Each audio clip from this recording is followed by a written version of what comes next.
The village of Borgo lay beneath a shroud of perpetual twilight, nestled in the shadow of the Carpathian Mountains, where the sun seemed reluctant to linger. Father Vasile stood at the threshold of his modest stone church, watching as the last golden rays retreated beyond the jagged peaks, surrendering the valley to encroaching darkness. The wind carried whispers through the narrow streets, tales that had grown more desperate with each passing month. Another woman had vanished 3 nights ago, Catalina, the blacksmith's daughter, barely 19 summers old. She had been gathering herbs near the forest edge when the mist rolled in, thick and unnatural. When it cleared, she was gone. No screams, no struggle. Only her wicker basket remained, overturned among the wildflowers. Vasile's fingers trembled as they traced the worn wooden cross hanging from his neck. In his 42 years, 30 of them spent in service to this remote parish, he had witnessed many sorrows, harsh winters that claimed the elderly, fevers that stole children from their mothers' arms, the occasional tragedy of childbirth. But this was different. This was systematic, deliberate. 7 women had disappeared over the past year, 7 daughters of Borgo, taken without trace or ransom. The villagers had barricaded their doors at nightfall, carved protective symbols into their doorframes, and whispered prayers that seemed to dissolve into the mountain air without reaching any divine ear. Yet the disappearances continued. What haunted Vasile most were the dreams. For weeks now he had been plagued by visions that felt more like memories than imagination. A vast castle of black stone, its spires piercing the clouds like accusing fingers. Corridors lined with portraits whose eyes followed his every movement, and a voice, cultured and ancient, speaking his name with a familiarity that made his soul recoil. Father Vasile! The priest startled, spinning to find old Andre standing behind him, the village elder's weathered face drawn with exhaustion. Deep lines etched his forehead, and his eyes held the hollow look of a man who had watched his world crumble grain by grain. Andre, you should not be out after dark. None of us should be. The elder's voice rasped like autumn leaves. Yet here we stand, pretending our rituals of caution matter. The castle takes who it wants, when it wants. Vasile's jaw tightened. They rarely spoke of Castle Dracula directly, as if naming it might draw its attention. The fortress had loomed over the valley for centuries, a monument to power and dread. Most believed it abandoned, a relic of darker times. But the old stories never truly died in these mountains. They merely waited, patient as stone. "Have you come to pray?" Vasile asked, though he knew the answer. "I've come to tell you that you must go." Andre's hand gripped the priest's forearm with surprising strength. "Tonight, the messenger came to my door an hour ago." Ice crystallized in Vasile's veins. What messenger? A servant, tall, silent as death itself. He wore livery that belonged to another age, perfectly preserved as if time dared not touch it. He carried a letter sealed with red wax, bearing a crest I have not seen displayed openly in 70 years. Andre withdrew a folded parchment from within his coat, his hand shaking as he offered it. "The Count requests your presence. He wishes to make confession." The words hung in the cold air between them, impossible and terrifying. Vasile stared at the letter, as if it might burst into flames. The seal depicted a dragon coiled around a cross, its wings spread in dominion. The wax was not red, he realized with creeping horror. It was the deep crimson of dried blood. "This cannot be real," Vasile whispered, though his fingers had already accepted the parchment, betraying his words. "Would that it were not." Andre stepped back, his face grave. "But the servant waits at the village edge with a coach. Black horses, 6 of them, their eyes reflecting moonlight like mirrors. He says the Count will not be denied, that you have been chosen for reasons beyond mortal understanding." Vasile broke the seal with numb fingers. The parchment crackled as he unfolded it, the script within flowing and elegant, written in ink that seemed to absorb rather than reflect the lamplight from his church. "Father Vasile of Borgo, the weight of centuries presses upon my conscience with crushing force. I have walked this earth in darkness for longer than your village has existed, and in that vast expanse of time, I have committed acts that defy redemption. Yet I find myself compelled, by forces I cannot name and do not fully understand, to seek absolution. You wonder why I have chosen you, a simple parish priest in a forgotten corner of Transylvania. The answer is both simple and profound. You still possess doubt. In doubt there is honesty. In honesty there may be understanding. The pious zealots who came before you saw only evil to be destroyed. They could not comprehend the tragedy of immortality. I do not ask you to forgive me. I ask you to hear me, to bear witness to a confession that has waited for centuries to be spoken. The women in my castle are not what you imagine. The truth is far more terrible and far more human than the stories your villagers whisper. Come tonight. The coach awaits. I give you my word, old and worthless as it may be, that you will return to your church unharmed. Some oaths still bind even the damned. Count Dracula.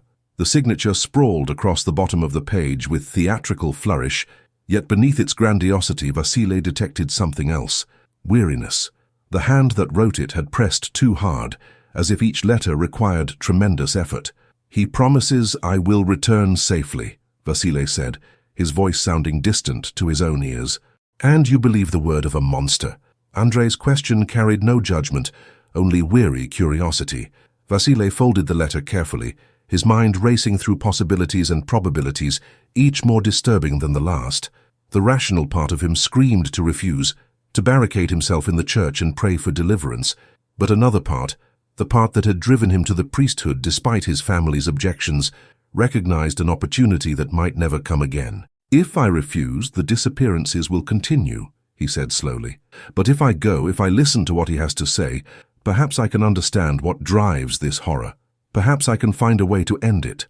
Or perhaps you will simply become another victim. Andrei's expression softened with something approaching pity. You are a good man, Vasile. Too good for the darkness that waits in that castle. Good men are precisely who should confront evil, Andrei. Otherwise, what purpose do we serve? The elder had no answer to that. He simply embraced Vasile with the desperation of someone saying farewell to the dead, then shuffled back into the village, his shadow elongating behind him like a dark prophecy. Vasile returned to his church, moving through the familiar space with heightened awareness, as if seeing it for the first time or the last. He lit candles at the altar, their flames casting dancing shadows across the face of the carved crucifix above. He had always found comfort in this representation of suffering and redemption, the promise that even in agony there could be meaning. Tonight, it offered no solace.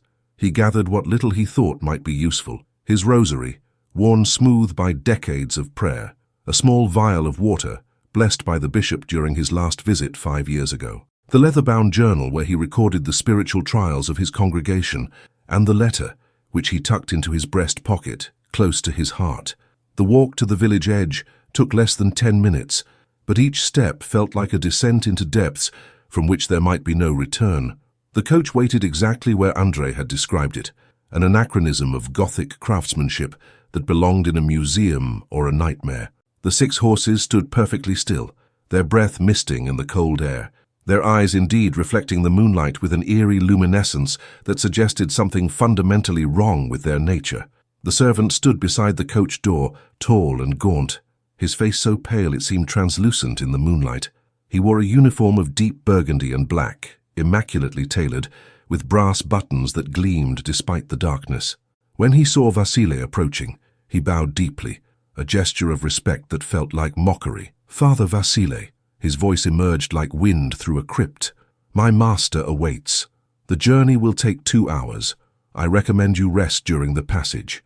What awaits you will require all your strength. Vasile paused at the coach door, his hand resting on the cold metal handle. This was the moment. Once he entered, there would be no turning back. He thought of Catalina, of the 6 women before her, of all the daughters of Borgo who deserved better than to be forgotten in the shadow of the mountains. He climbed inside. The interior was lined with velvet the color of old wine, plush and suffocating. The moment the door closed, the coach lurched forward with such smoothness it seemed to glide rather than roll.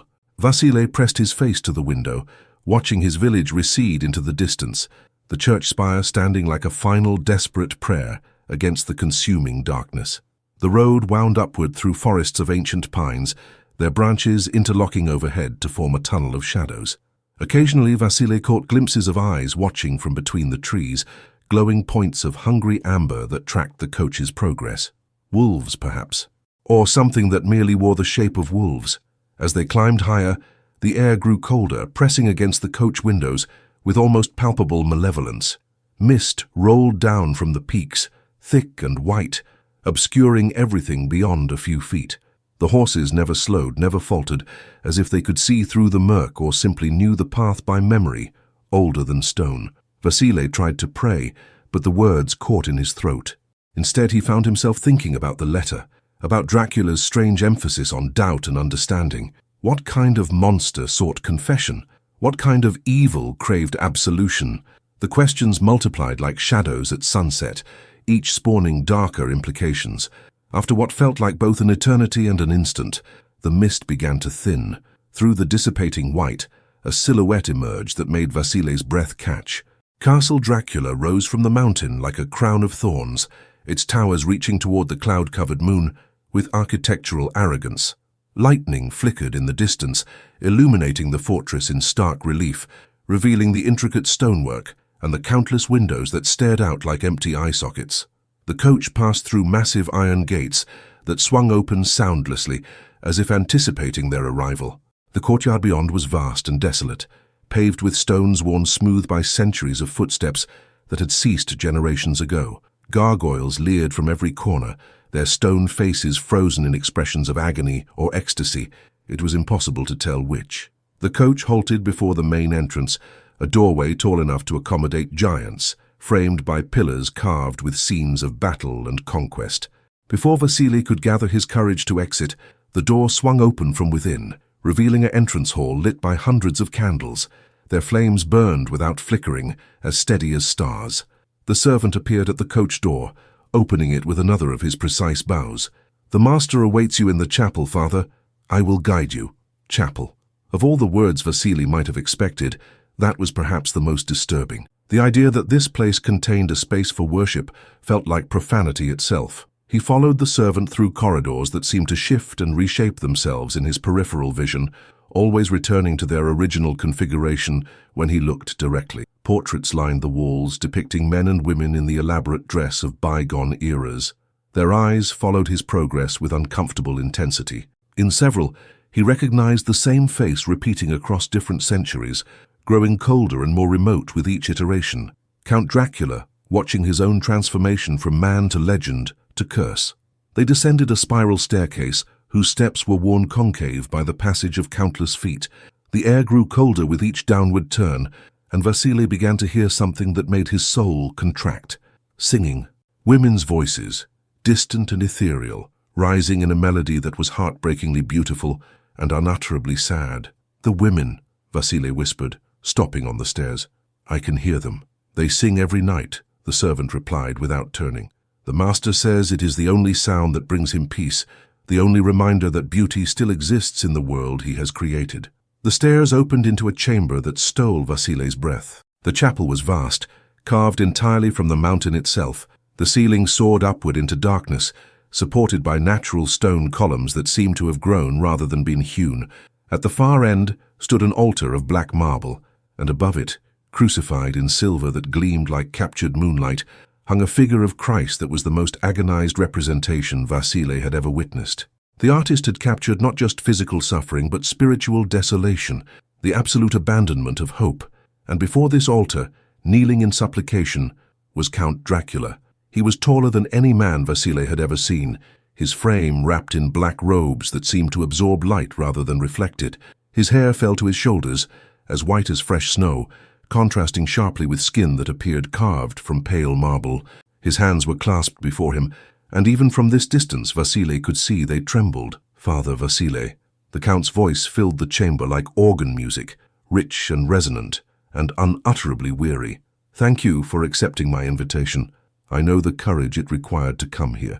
I know the fear you carry, but I promise you, there is nothing in this castle more terrifying than the truth I am about to share." Dracula rose slowly, turning to face his guest. His face was a study in contradictions, aristocratic features that suggested nobility and refinement, yet eyes that held the depths of endless night. Those eyes fixed on Vasile with an intensity that felt like being seen through, every secret laid bare, every weakness exposed. "Come," the Count said, gesturing to a bench before the altar. "Sit with me. Let me tell you about the women in my castle. Let me explain what I have done and why, and the terrible price of my arrogance. Let me confess the sin that haunts every moment of my eternal existence." Vasile's legs carried him forward, despite his terror, drawn by something beyond curiosity or duty. He sat beside a creature that should not exist, in a chapel that mocked everything he believed, and prepared to hear a confession that would shatter his understanding of damnation and redemption forever. The Count settled beside him with a sigh that seemed to carry the weight of centuries. Above them, the silver Christ gazed down with eyes that wept eternally, never allowed the release of running dry. "Let me tell you," Count Dracula began, his voice dropping to barely above a whisper, "about my attempt to recover what I lost when I chose immortality over death. Let me tell you about my children."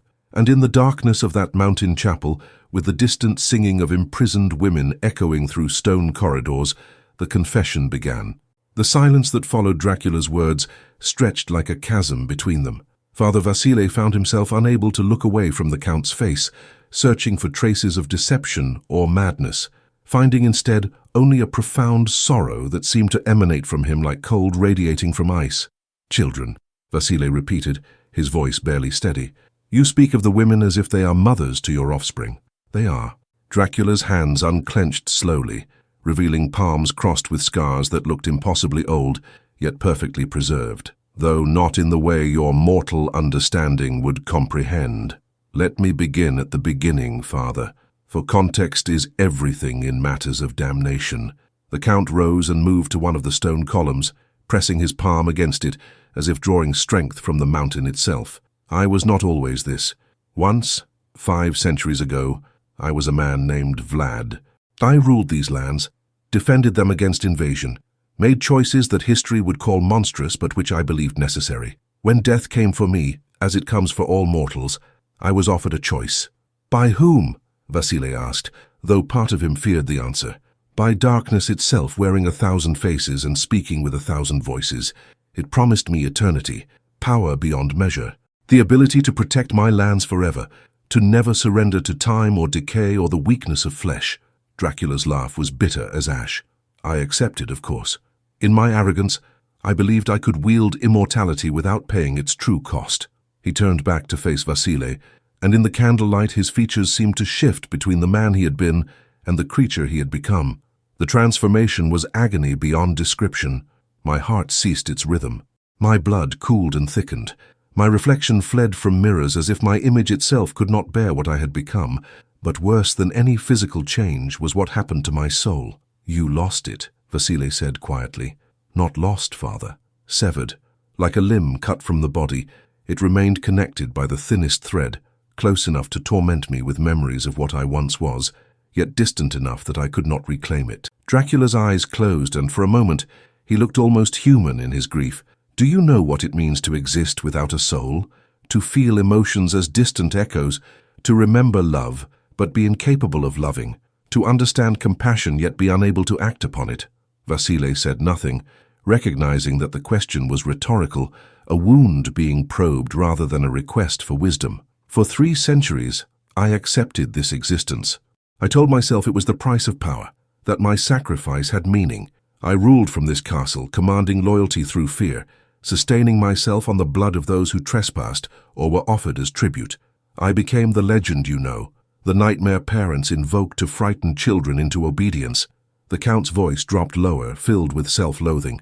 "But legends are hollow, Father. They echo in empty chambers, but provide no warmth, no connection, no purpose beyond their own perpetuation." He returned to the bench, sitting heavily, as if his immortal body could indeed feel fatigue. "Then, 2 centuries ago, I met a woman named Elisabetta. She was a scholar's daughter, traveling with her father who sought rare manuscripts rumored to be in my library. When she looked at me, she did not see a monster. She saw the remnants of the man I had been. We spoke through the night about philosophy and poetry, about the nature of existence and the burden of consciousness. You loved her. It was not a question. I remembered love. I felt its ghost moving through the hollow spaces where my heart once beat. When dawn approached and she prepared to leave with her father, I could not bear the thought of returning to the emptiness of my existence, so I asked her to stay. To her credit, she refused. She was wise enough to recognize that what I offered was not love but obsession, not companionship but possession. Dracula's hands clenched again, the knuckles whitening. Her father's carriage had barely cleared the mountain pass when bandits attacked them. I felt her terror across the distance, a spike of pure fear that pierced even my deadened senses. I rode to save them, But I arrived too late. Her father was already dead. Elisabetta was dying. A blade wound through her chest, her blood pooling on the frozen ground. "So you transformed her," Vasile said, already seeing where the tale led. "I tried." The words came out like a confession of failure. "I gave her my blood, performed the ritual that should have granted her the same cursed immortality I possessed, but something went wrong. Her body rejected the transformation. Instead of rising as one of my kind, she became something trapped between states, alive but not living, conscious but imprisoned in a body that would not obey her will. She existed in that tortured state for 3 days before finally dying, truly and completely, leaving nothing behind but ash and my guilt." The singing above grew louder for a moment, as if the women in the castle sensed the weight of what was being revealed. Vasile found his hand moving instinctively to his rosary, seeking comfort in the familiar beads. "That loss broke something in me that I had believed was already beyond breaking," Dracula continued. "For the first time in 3 centuries, I felt genuine grief, and in that grief, I recognized the faintest spark of my severed soul trying to reach back across the void. It gave me a terrible hope, Father. If I could feel grief, perhaps I could feel other things. Perhaps I was not as lost as I believed." "And so you began your experiments," Vasile said, understanding dawning like a dark sunrise. "Yes." The word carried infinite shame. "I became obsessed with the idea that if I could create life, truly create it rather than merely transform what already existed, I might forge a connection to my lost humanity. A child born of immortal blood but carrying a mortal soul might serve as a bridge, a way for me to reclaim what I had surrendered."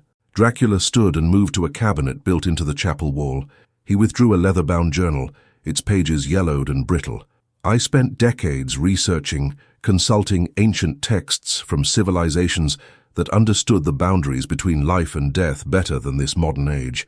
Alchemical treatises, forbidden medical knowledge, the writings of those who had attempted to decode the mysteries of creation itself." He opened the journal, revealing pages filled with diagrams and formulas, sketches of anatomical impossibilities and chemical equations that seemed to bend the laws of nature.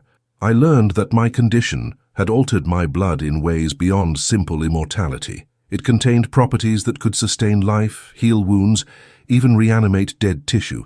But it lacked the essential spark that separates true life from mere animation, the soul." "So you needed mortal women," Vasile said, pieces of the horrifying puzzle assembling in his mind, "to provide what your blood could not." "Not just any women, Father. I needed those who possessed strong life force, vibrant health, and most crucially, the capacity for hope. Despair poisons the blood, makes it unsuitable for my purpose.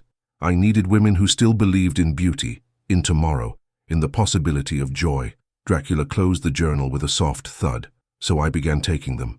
Not through violence or force, but through carefully cultivated circumstances.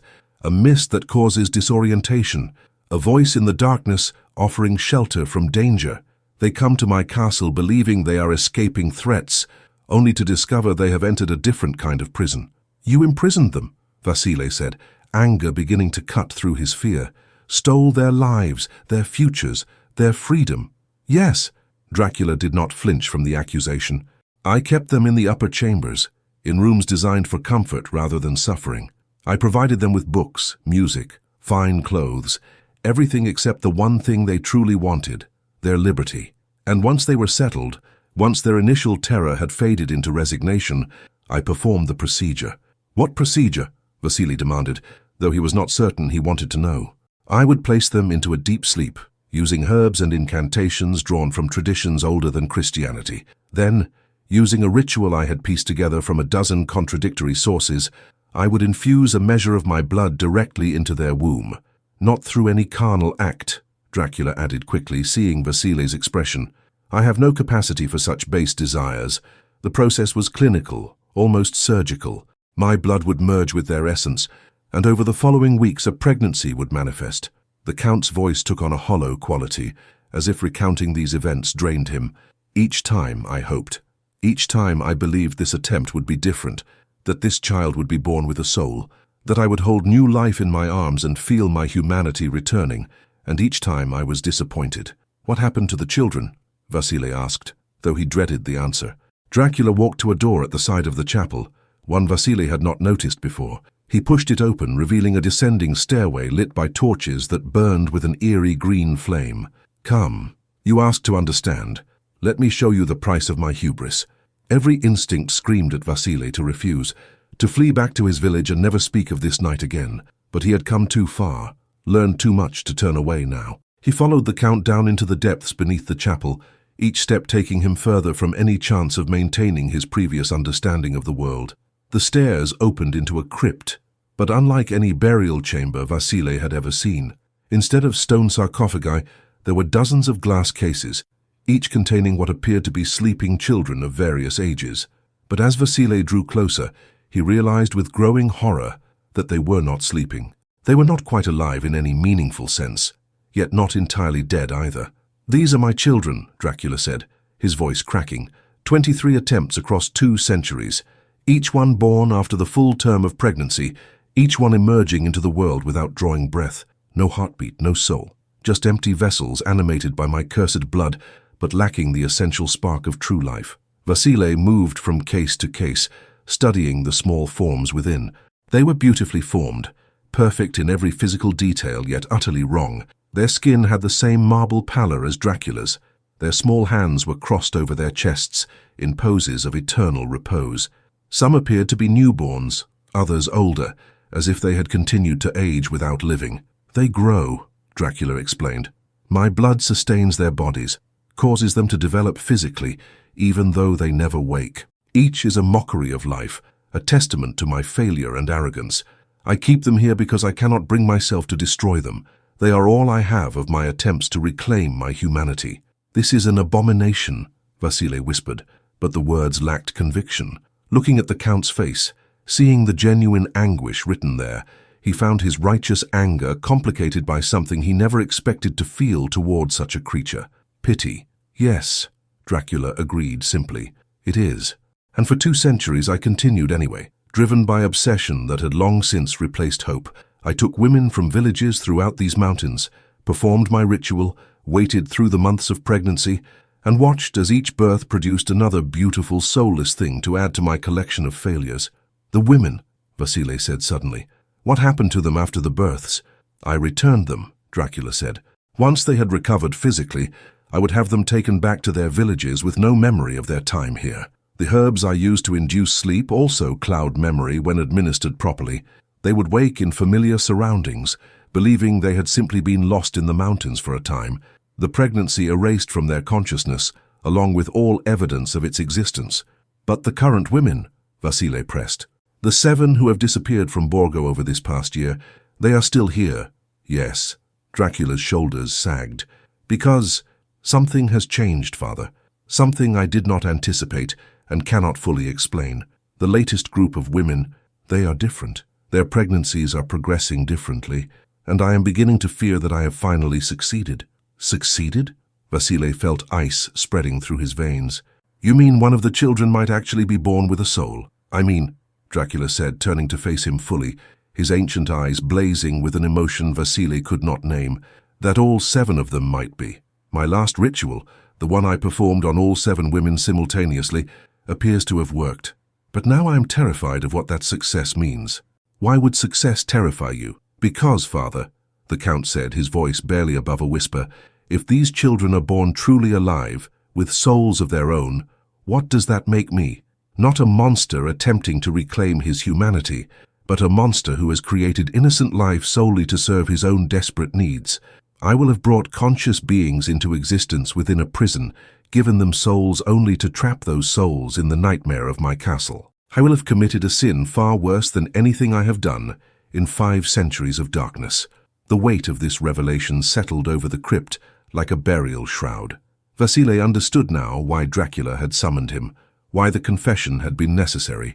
The Count stood at a precipice between hope and horror, success and ultimate damnation, and he needed someone to bear witness, to help him navigate a moral dilemma that transcended simple categories of good and evil. "Show me the women," Vasily said finally. "Let me see them, speak with them. If what you say is true, they deserve to have someone advocate for their interests, someone who is not bound by your needs or your guilt." Dracula nodded slowly. "I will take you to them." But I warn you, Father, what you find may challenge your understanding of mercy and damnation even more than what I have already revealed. These women are not the helpless victims you imagine. Some of them, at least, have made choices that will complicate any simple narrative of rescue or redemption. What do you mean? I mean, Dracula said, leading him back toward the stairs, that one of the women has asked to stay, to remain in the castle even after her child is born. And I am beginning to suspect that she may be the key to everything, my salvation or my final condemnation. They ascended the stairs, leaving the crypt of impossible children behind, climbing toward the upper chambers where 7 pregnant women waited in a castle of eternal night. The singing grew louder as they rose, and Vasile realized that the melody, for all its beauty, was not a song of sorrow. It was a lullaby. 7 women singing to the children they carried, children who might be the first truly living beings Count Dracula had created in 500 years of cursed existence. And somewhere in those chambers, one woman had made a choice that would determine the fate of them all. Father Vasile's hand tightened on his rosary as he prepared to meet the women whose pregnancies had driven a monster to confession and whose unborn children might hold the balance between redemption and ultimate tragedy. The upper chambers of Castle Dracula existed in stark contrast to the Gothic severity of the rest of the fortress. As Father Vasile followed the Count through corridors that seemed to ascend endlessly, the stone walls gave way to paneled wood, the bare floors to rich carpets from distant lands, the darkness to warm lamplight that cast everything in amber tones. I designed these rooms myself, Dracula explained, his voice carrying a note of something almost approaching pride. After the first few women, I realized that imprisonment in darkness would poison both their bodies and spirits, making them unsuitable for my purpose. So I created a space that might feel less like a prison and more like a sanctuary. Whether I succeeded is for them to judge, not me. They stopped before a set of double doors carved with intricate patterns of flowering vines and songbirds. Through the thick wood, Vasile could hear the singing clearly now.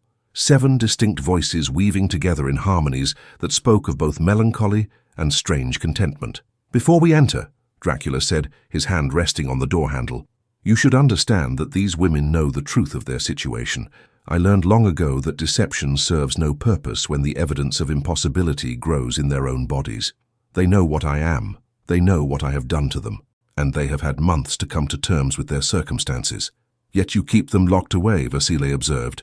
"The doors are not barred, Father. They could leave these chambers any time they wish. The castle itself, however, they cannot escape. The mountains would kill them in their condition, and I cannot risk them revealing my existence to the world. Not yet. Perhaps not ever." Dracula's expression darkened. "What I have done to them is already unforgivable. I will not compound it by pretending they have freedom they do not possess." He pushed open the doors, and Vasile found himself stepping into a world that seemed transplanted from some idealized vision of domestic tranquility.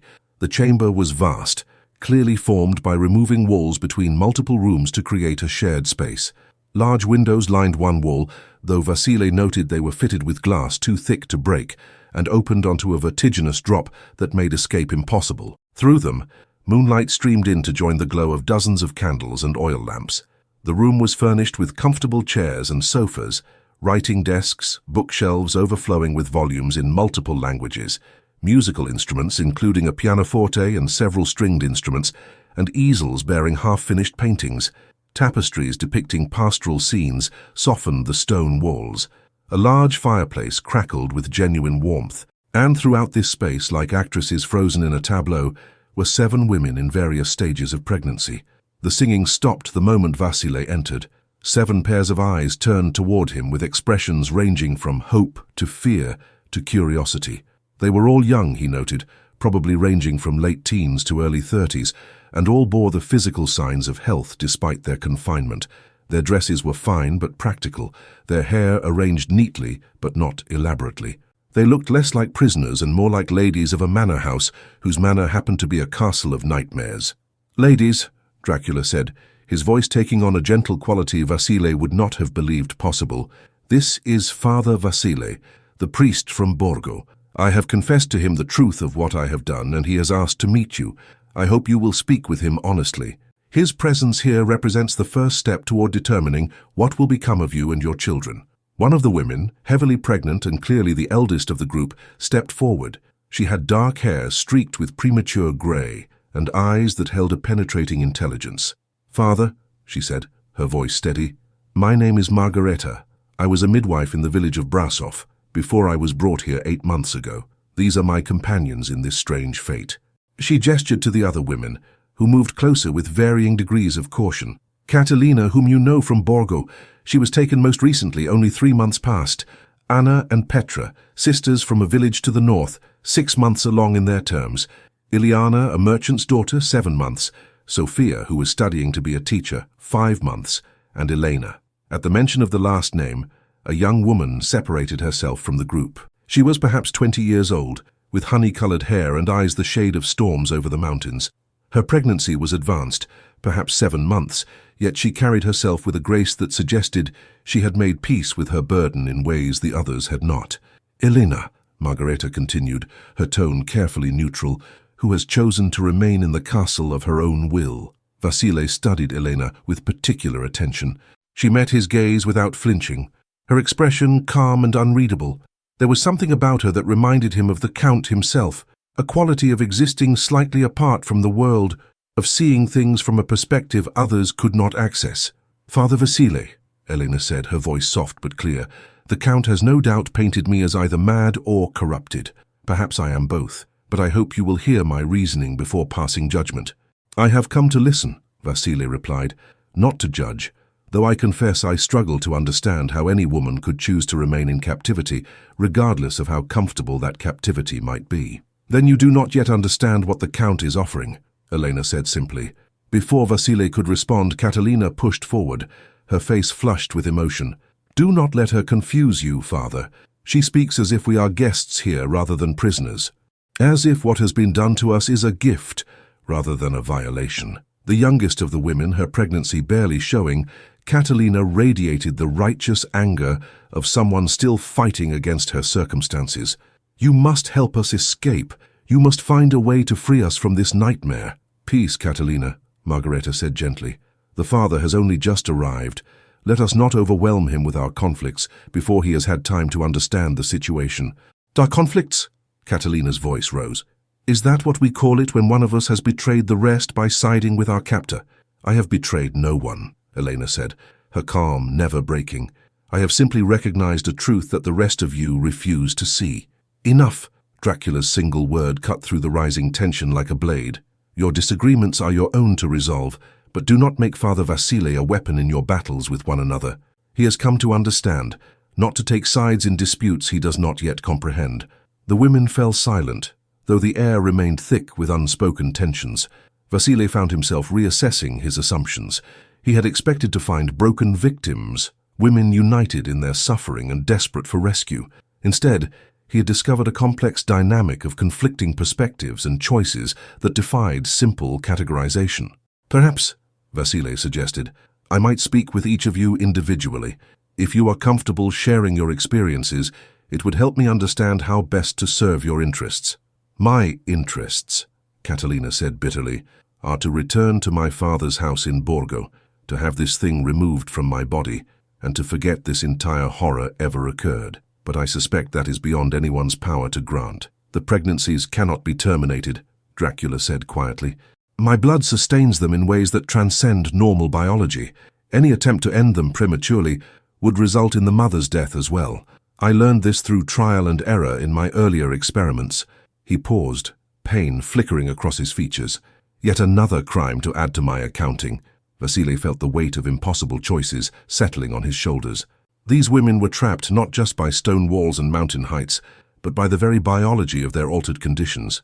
Even if he could somehow spirit them away from the castle, the children they carried would ensure their connection to Dracula's curse remained. "I will speak with you all," he said finally, "starting with Margareta, as she seems to have taken a leadership role among you. But I promise each of you this: I will not presume to know what is best for you. I will listen, and I will do everything in my power to ensure your voices are heard and your choices, to whatever extent choices remain available to you, are respected." Margareta nodded approvingly. "That is all we can ask, Father. Come, let us use the side chamber where we can speak privately." As she led Vasile toward a doorway partially concealed by a tapestry, Dracula spoke once more. "I will leave you to your conversations, Father. But understand this: Whatever you learn, whatever conclusions you reach, I am bound by my word to ensure your safe return to Borgo. That oath extends to any promises you might make to these women. If you believe they should be released, tell me, and I will find a way to make it possible regardless of the consequences to myself." Vasily paused, turning back to study the Count's face. "And if I believe they should remain here, then you will be making a choice that will haunt you as surely as mine haunt me," Dracula replied. "But I will honor it nonetheless." The side chamber was smaller, more intimate, furnished with chairs arranged around a low table bearing a tea service. Margareta settled herself with the practiced ease of a woman accustomed to managing discomfort, her hands resting on her swollen belly. "You are afraid," she observed, "not just of the Count, but of what we represent, the impossibility of our condition." "I would be a fool not to fear impossibilities made manifest," Vasily admitted. "But tell me, Margareta, how have you come to be the one who speaks for the others?" "By default rather than election," she said with a slight smile. "I am the eldest, and my work as a midwife gave me knowledge of pregnancy and childbirth that the others lack. When we realized that our captivity would extend through the full term of these impossible pregnancies, they looked to me for guidance. I have tried to provide it, though I confess I am as lost as they are in many ways." "Tell me what happened to you, how you came to be here." Margareta's expression grew distant, her eyes focusing on memories rather than the present. "I was attending a difficult birth in a farmhouse 3 miles from Brasov. The mother was in distress, the child positioned wrong. I worked through the night to save them both, and when I finally emerged from the house near dawn, exhausted and bloodied, I found a mist had rolled down from the mountains, unnaturally thick, disorienting. I tried to find the path back to the village, but within minutes I was utterly lost." "And then?" Vasily prompted. "I heard a voice, cultured, calming, offering to guide me to shelter. I was too exhausted to question the strangeness of a gentleman being out in such conditions. I followed the voice, and it led me here. By the time the mist cleared and I realized where I was, it was too late. The Count had already performed his ritual while I slept that first night, drugged by wine he offered me. Yet you seem remarkably composed for someone who has suffered such violation. Do not mistake composure for acceptance, Father." Steel entered Margareta's voice. "I am angry beyond words at what has been done to me, but I am also pragmatic. Anger accomplishes nothing if it prevents you from dealing with reality, and the reality is that I carry a child that grows by the day, a child that I can feel moving inside me, and regardless of the circumstances of its conception, I find myself wanting it to survive." Vasily studied her face, seeing the complexity of emotions warring there. "You care for the child. I care for the impossibility of not caring," she corrected. "I am a midwife, Father. I have brought dozens of children into the world. I have seen the bond that forms between mother and child even before birth. My mind tells me this thing inside me is an abomination, a product of dark magic and violation. But my body, my instincts, my heart, they know only that a life grows within me, and every maternal impulse I possess demands I protect it. Have you felt it move? Do you believe it is truly alive?" "I know it is alive. Not like the failed attempts the Count showed you in his crypt. This child has a heartbeat. I can feel it, strong and regular, though faster than a normal infant's pulse. And when I place my hand on my belly, the child responds, pressing back against my palm as if seeking contact." Tears glistened in Margareta's eyes. "This is not an empty vessel, Father. This is a conscious being, and that terrifies me almost as much as it fills me with wonder. The Count said one of you has chosen to remain. Elena." "Yes." Margareta's expression became guarded. "Elena is a special case. She sees things differently than the rest of us, or perhaps she has simply accepted what we continue to resist." "What has she accepted?" "That there may be no going back, that even if we are freed, even if we return to our villages, we will never be normal women again. These children will mark us forever, bind us to the Count's curse whether we wish it or not. Elena believes that fighting against that reality is futile.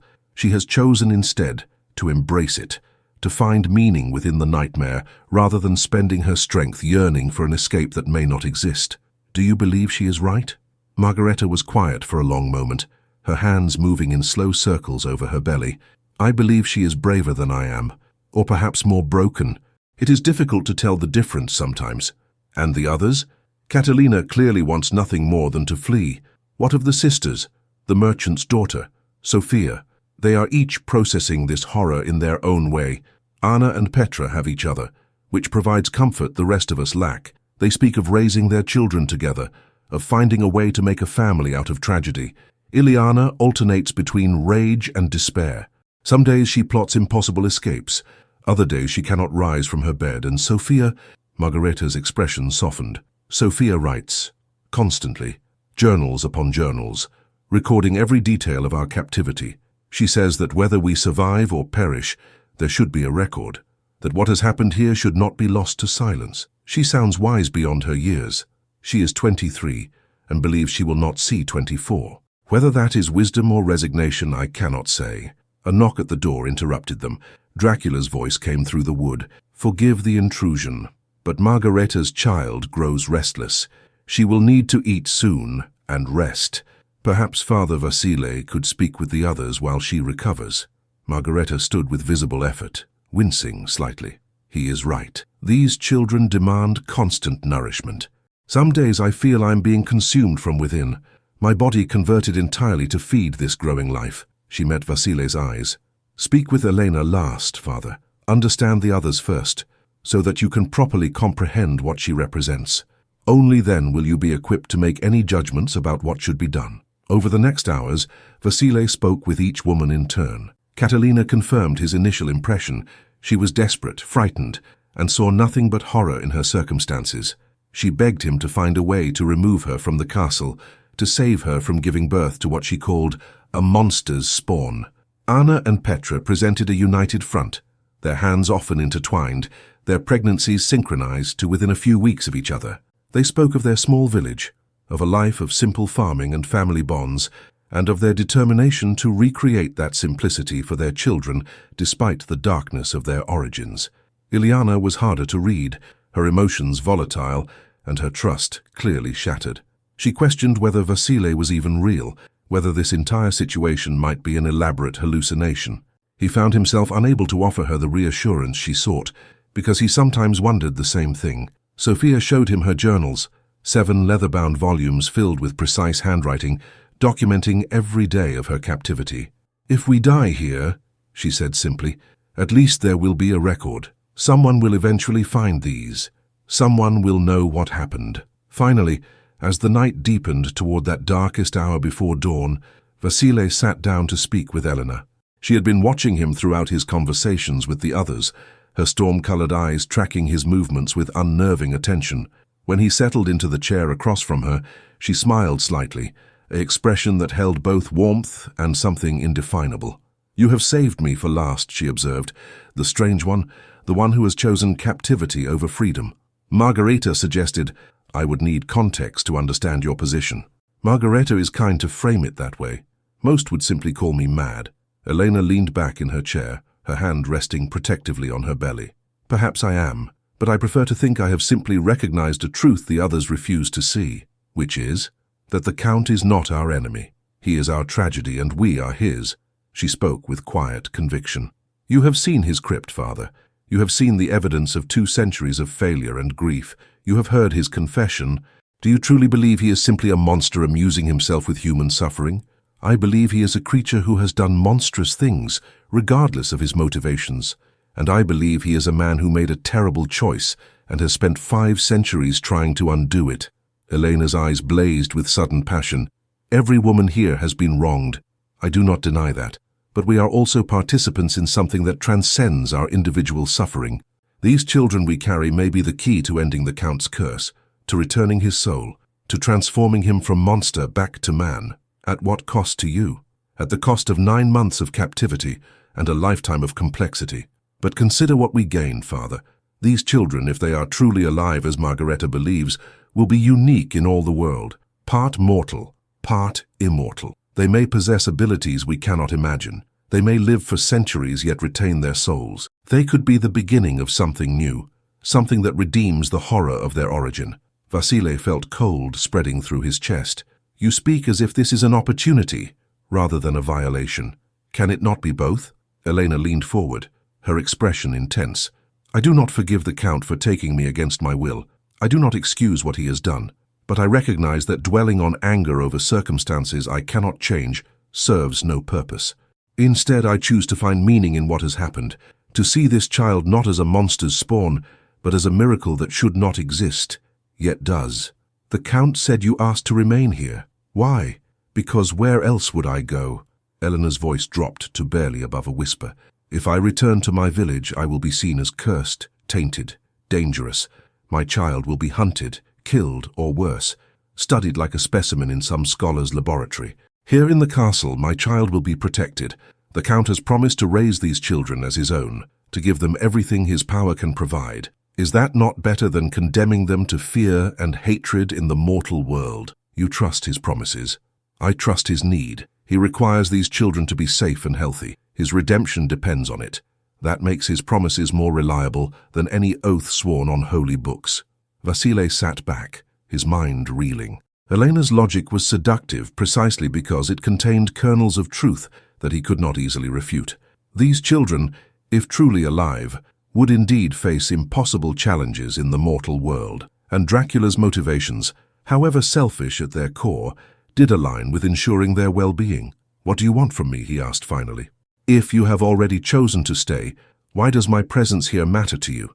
Because, Elena said, meeting his eyes with unsettling directness, you represent the outside world. Your judgment of what happens here will determine how our story is told. If you return to Borgo declaring us victims of a monster who must be destroyed, you will condemn us all, the women who wish to leave and the children who deserve a chance at life. But if you tell a different story, one of tragedy and complexity and the possibility of redemption, you might give us all a future beyond this castle. You ask me to lie.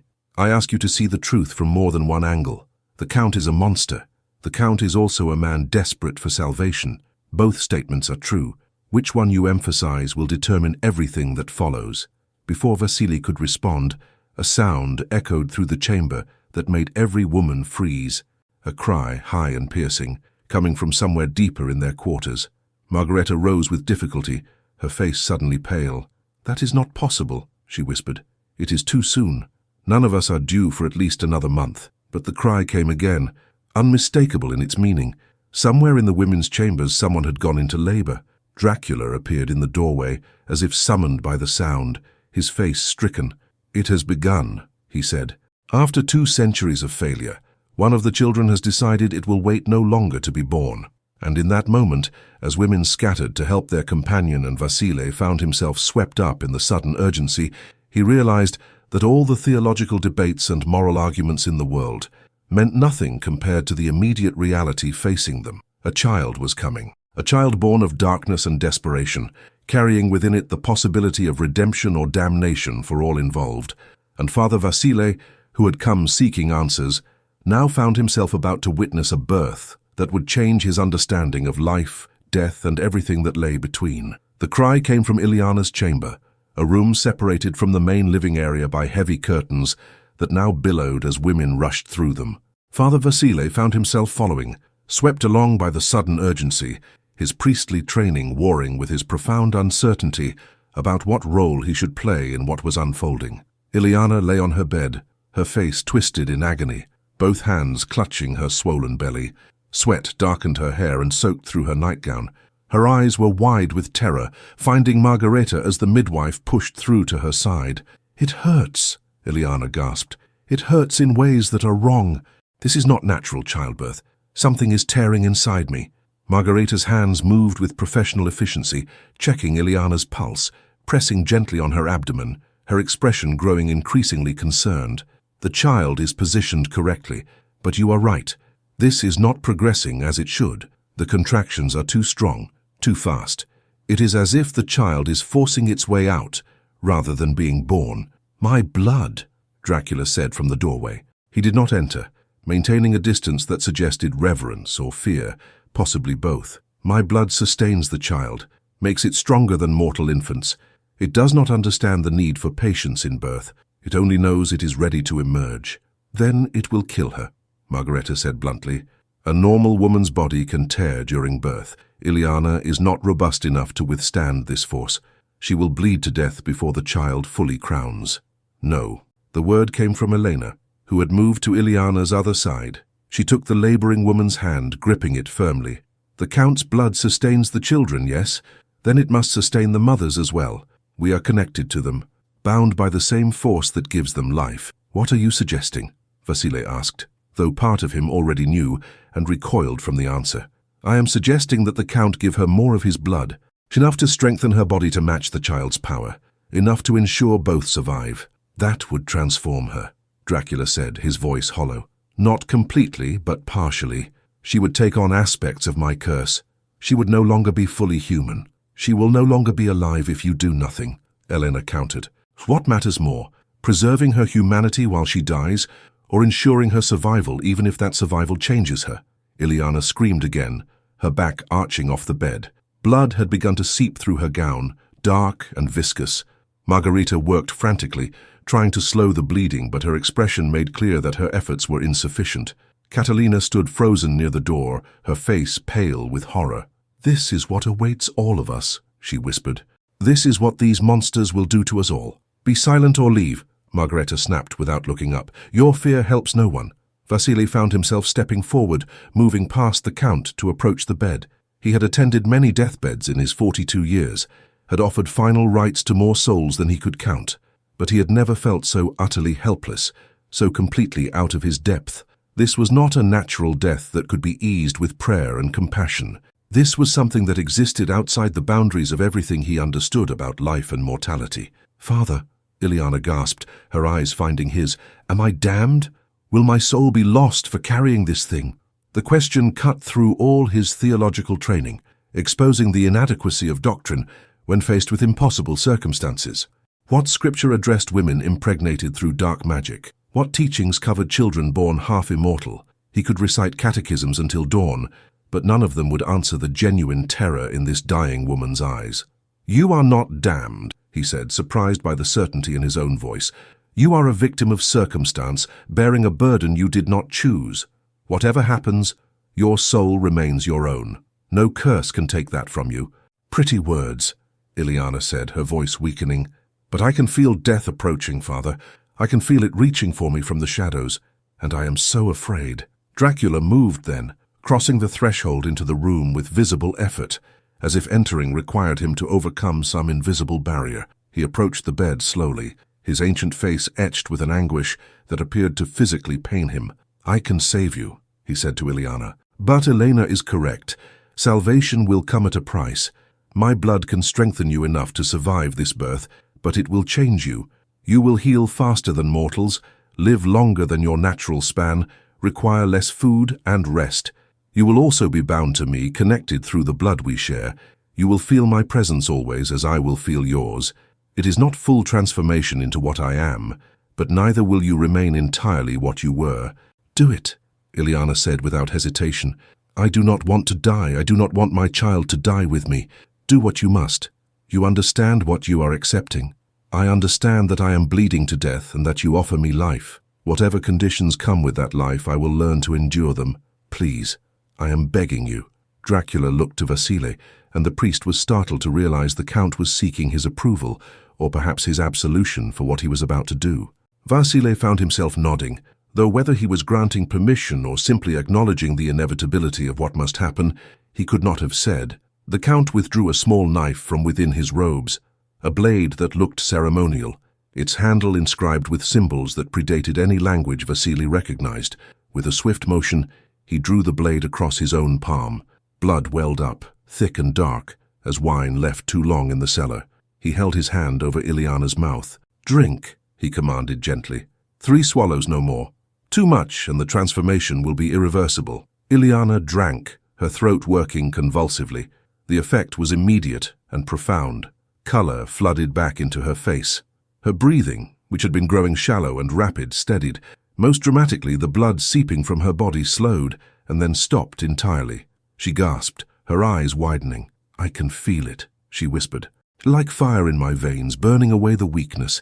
The pain is still there, but I am stronger than it now. I can bear this. I can bring this child into the world.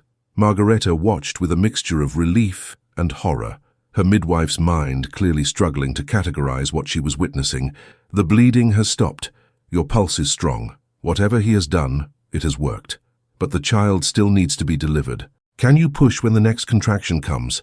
I can do anything, Ileana said, and there was something in her voice now that had not been there before, a note of power, of certainty that transcended her previous terror. What followed was unlike any birth Vasily had ever witnessed or heard described. Ileana pushed with strength that seemed impossible for someone who had been dying moments before. The child moved through the birth canal with a speed that would have been dangerous had the mother been normal, but which now seemed almost synchronized to Ileana's enhanced capabilities.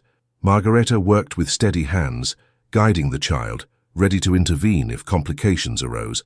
The other women had gathered at the doorway, watching with expressions ranging from hope to dread. Even Catalina could not look away, though her face remained frozen in horrified fascination. "The head is crowning," Margareta announced. "One more push, Ileana, just one more." Ileana screamed, but it was not a cry of pain. It was the primal roar of a woman claiming victory over death itself. And then, with a final tremendous effort, the child slipped free into Margareta's waiting hands. Silence filled the chamber. No one breathed, no one moved. All eyes fixed on the small form in Margareta's arms, waiting for the sound that would answer the only question that mattered. The child did not cry. Vasily felt his heart sink. Another failure, then. Another beautiful, soulless thing to add to Dracula's crypt of impossible children. He saw the Count's shoulders slump, saw Elena's face crumble, saw Ileana reach out with desperate hands. Then Margareta did something unexpected. She lifted the child and brought it to her mouth, covering its nose and mouth with her own, breathing into its tiny lungs with practiced skill. "Come on," she whispered between breaths. "Breathe, little one, breathe." Once, twice, 3 times she breathed for the child, and on the 4th breath something miraculous happened. The child gasped. Its chest heaved as it drew air into its lungs for the first time, and then, like the sweetest music ever composed, it began to cry. Not the weak mewling of a newborn struggling to adapt to the world outside the womb. This was a strong, lusty cry that proclaimed both life and fierce determination to maintain it. The child's skin, which had been pale as its father's curse, flushed pink with the rush of oxygenated blood. Its eyes opened, revealing irises of deep amber that caught the candlelight and reflected it back. "It breathes," Margareta said, her voice breaking with emotion. "By all that is holy or unholy, the child breathes on its own. It lives." Ileana wept openly, reaching for her child with shaking hands. Margareta placed the infant on its mother's chest, and the moment they touched, the baby quieted, nuzzling against the warmth of skin and heartbeat. A perfect moment of connection between mother and child, made all the more profound by the impossible circumstances of its occurrence. "A girl," Margareta said softly. "You have a daughter, Ileana, a living, breathing daughter." The Count stood motionless, his face a mask of emotions too complex to name. Vasily watched him carefully and saw what others might have missed, tears tracking down those ancient cheeks, falling like rain after centuries of drought. The creature that claimed to have no soul wept at the birth of life he had created. "I need to examine her," Margareta said after a moment, gently taking the child back from Ileana, "to ensure there are no complications, that all her organs function as they should." She carried the baby to a table where supplies had been laid out, unwrapping the infant with tender care. The other women crowded closer, their own fears momentarily forgotten in the face of this miracle. Even Catalina edged forward, unable to resist the pull of new life. Vasily joined them, his priestly curiosity overcoming his theological reservations. The child was perfectly formed, as beautiful as any infant he had ever blessed. But there were differences, subtle signs of her hybrid nature. Her fingernails were slightly longer than normal, almost like small claws. Her canine teeth, barely visible in her crying mouth, appeared more pronounced than they should be at birth. And her eyes, those luminous amber eyes, held a focus and awareness that seemed far too advanced for a newborn. "Her heart beat strongly," Margareta reported, her hand on the child's chest. "Perhaps too strongly. The rhythm is faster than normal. Her lungs are clear. Her reflexes are excellent, actually extraordinary. When I touch her palm, her grip is remarkably strong, and her temperature runs several degrees warmer than it should." "Is she healthy?" Ileana asked from the bed, her voice anxious despite the changes the Count's blood had wrought in her. "She is," Margareta confirmed. "Different, certainly, but healthy and whole. You have every reason to be proud, Ileana. You have accomplished something that has never been done before in the entire history of the world." Elena approached the table, her own hand moving protectively to her belly. "May I hold her?" she asked quietly. Margareta glanced at Ileana, who nodded permission. Elena lifted the child carefully, cradling her with a gentleness that belied the strength Vasile sensed in her. She gazed down at the infant's face, and something passed between them, a moment of recognition, of connection that transcended words. "Hello, little one," Elena whispered. "Welcome to the world. You are the first of us, the proof that life can emerge even from darkness. Your existence changes everything." "What will you name her?" Sophia asked Ileana from the doorway, her journal already in hand, ready to record this historic moment. Ileana was quiet for a long moment, her eyes distant as she considered. When she spoke, her voice carried a weight of meaning that suggested she had been thinking about this question for longer than just this night. "Luminita," she said, "little light, because she is the first spark of hope in this castle of eternal night." The name seemed to resonate through the chamber, settling over all of them like a benediction. Luminita, little light. Vasile found himself silently repeating it, considering its implications. In naming her child for light rather than darkness, Ileana had made a declaration of intent, a claim that her daughter would be defined not by her origin, but by what she represented. Dracula moved to the table where Eleanor held his daughter in all the ways that mattered. He reached out one trembling hand, stopping just short of touching the child's face, as if afraid his cursed flesh might somehow contaminate her. "May I?" he asked Elena, his voice barely audible. She handed Luminita to her father, and Vasile watched with fascination as the ancient vampire cradled new life in his arms. The Count's expression was one of pure wonder, unmarred by his usual shadows of grief and guilt. For this moment, at least, he was simply a father meeting his child for the first time. "Luminita," Dracula whispered, testing the name. "My little light, I have waited 500 years for you. I have sinned beyond measure to bring you into existence, and now that you are here, I find myself terrified of what I have done, because you are innocent, perfect, and deserving of far better than what I can offer you." The child made a small sound, not quite a cry, but something softer, almost conversational. Her tiny hand reached up, fingers grasping at the air until they caught hold of the Count's finger. Her grip was strong. Margareta had been right about that. Dracula's breath caught. "She holds me," he said with wonder. "She chooses to hold me." "She knows her father," Elena said softly. "Whatever else she is yours. Your blood gave her life. That bond is real." Vasile found himself approaching, despite his reservations, drawn by something he could not name. When he stood beside the Count, looking down at the child in those ancient arms, he experienced a moment of clarity that cut through all his theological training and moral certainty. This child was not evil. Whatever darkness had contributed to her creation, whatever curse ran through her veins, she herself was innocent.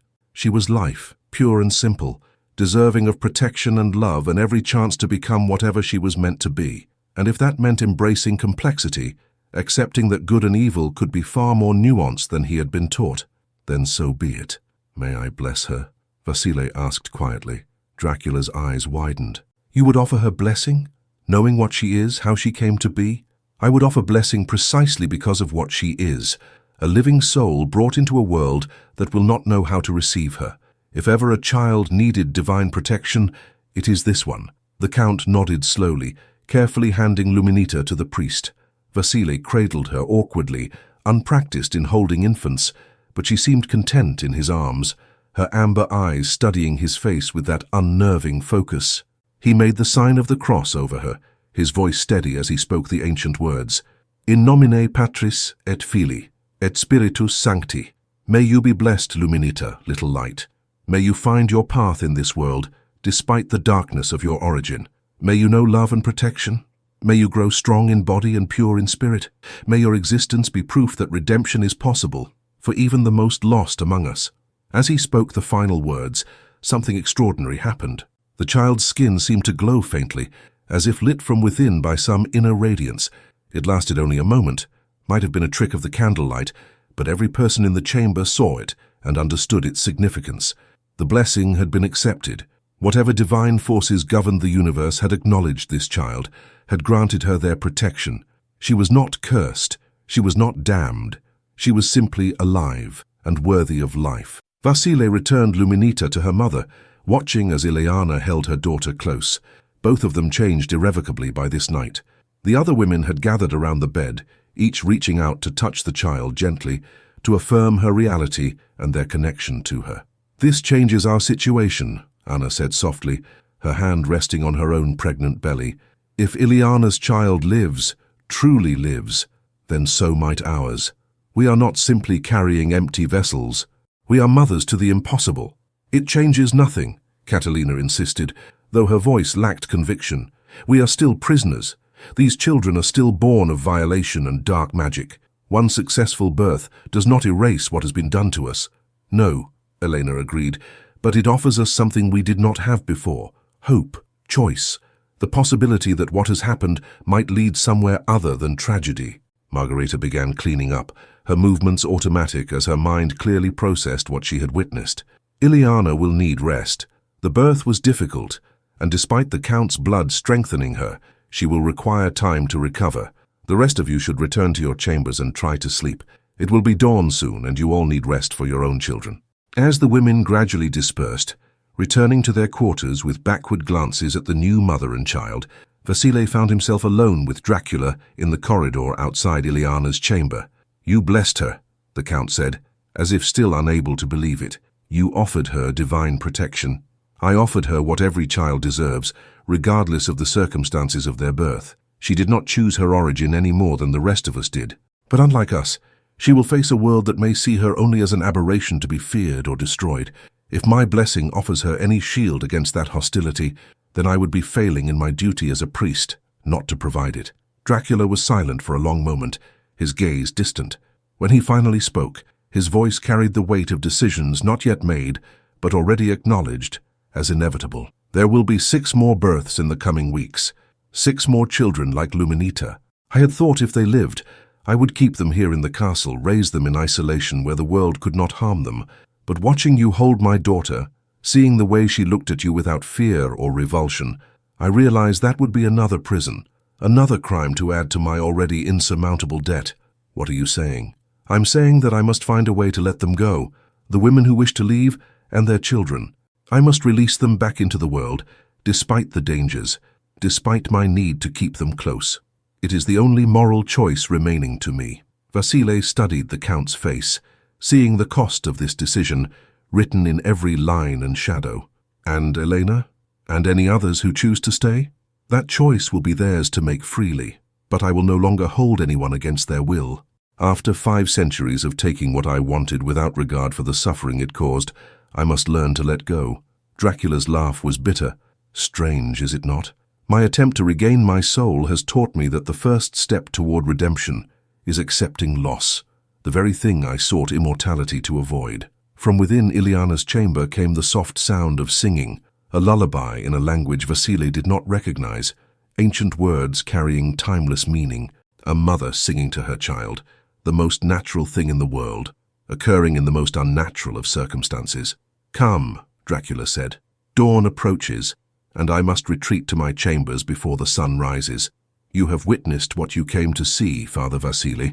You have heard my confession, met the women, blessed the first of my impossible children. Now you must decide what you will do with this knowledge. What story will you tell when you return to Borgo? What judgment will you pronounce on all that has occurred here?" Vasile followed the Count through the castle corridors, his mind reeling with everything he had experienced. When they reached the chapel where this night had begun, Dracula gestured to a room beyond the altar. "You may rest here until sunset. It is consecrated ground, as pure as any space in this cursed fortress can be. You will be safe while I sleep. And when night falls again, we will speak once more. You will give me your judgment, and I will accept whatever consequences you deem appropriate. And if I judge that you must be destroyed, that these children represent a danger that cannot be tolerated, then I will tell you how to accomplish it," Dracula said simply. "Where my weaknesses lie, what weapons can truly harm me, how to ensure I do not rise again. I have lived long enough, Father. If my existence must end to ensure these children have a chance at life, that is a price I am finally willing to pay." He turned to leave, then paused at the threshold. "Thank you for blessing Luminita. Whatever else transpires, whatever judgment you ultimately render, that single act of compassion for an innocent child may be the most holy thing that has occurred in this castle in 500 years. Then he was gone, vanishing into the darkness like shadow dissolving into shadow. Vasile stood alone in the chapel beneath the agonized silver Christ and tried to comprehend all that had changed in a single night. A child had been born, a living, breathing child, born of darkness and desperation, blessed by a priest and accepted by forces that should have rejected her very existence. 6 more such children would soon follow, and their futures, along with those of their mothers and the cursed creature who had created them, now rested on the judgment of one simple parish priest from Borgo. Vasile knelt before the altar and tried to pray, but the words would not come. How could they, when he no longer knew what he was praying for? Destruction or redemption, justice or mercy, the death of a monster or the salvation of a soul. Outside the chapel windows, the first pale fingers of dawn stretched across the Carpathian Mountains, reaching toward Castle Dracula like an accusation or a promise. The night of confession had ended, but the truly difficult choices still lay ahead, waiting for sunset to make their demands known. Father Vasile did not sleep. How could he, with the weight of impossible decisions pressing against his conscience? He spent the daylight hours pacing the small, consecrated chamber, his rosary beads clicking through his fingers in endless repetition, his mind circling the same questions without finding answers. By what authority did he judge? He was a simple parish priest, not a bishop or theologian. His training had prepared him for the moral complexities of village life, adultery, theft, the small sins that accumulate in ordinary human existence. Nothing in his education had addressed vampires who wept, children born of immortal blood, or women who chose captivity over freedom. Through the thick stone walls he could hear the sounds of the castle, distant singing, footsteps echoing in corridors, the soft cry of an infant that should not exist. Life continuing in a place that had known only death for so long. The irony was not lost on him. As afternoon shadows lengthened, Vasile heard a knock at the door.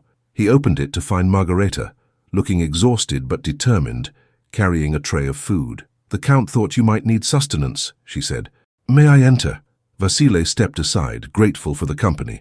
Margareta set the tray on a small table and settled herself into a chair with visible relief, her pregnancy making every movement effortful. "How is Ileana?" Vasile asked. "Recovered remarkably well. The Count's blood continues to work in her system, healing the damage from the birth at a rate that defies normal medicine. She is already walking, already nursing Luminita without difficulty. It is as if the trauma never occurred." Margareta's expression was troubled, which raises its own questions about what she has become. Does she regret accepting the transformation? She says she does not, that life with changes is preferable to death with purity intact, but I wonder if she truly understands what she has chosen, or if the choice was ever really hers to make. Margareta met his eyes. "We speak of free will, Father, but how free can our choices be when the alternative is death? When our children's survival depends on accepting conditions we would otherwise reject?" "You are asking me questions I have been asking myself all day." "I am asking because you will make the judgment that determines our futures. Whatever you tell the Count tonight, whatever you report when you return to Borgo, will shape what happens next. And I need to know that you understand the complexity of what you are judging." Vasile sat across from her, setting aside the food untouched. "Then help me understand, Margareta. You have lived this nightmare for 8 months. You have witnessed things I can barely comprehend. What do you believe should happen?" "I believe," she said slowly, choosing her words with care, "that there are no good options, only varying degrees of tragedy. If you declare the Count must be destroyed, his children will lose their father before they ever truly know him.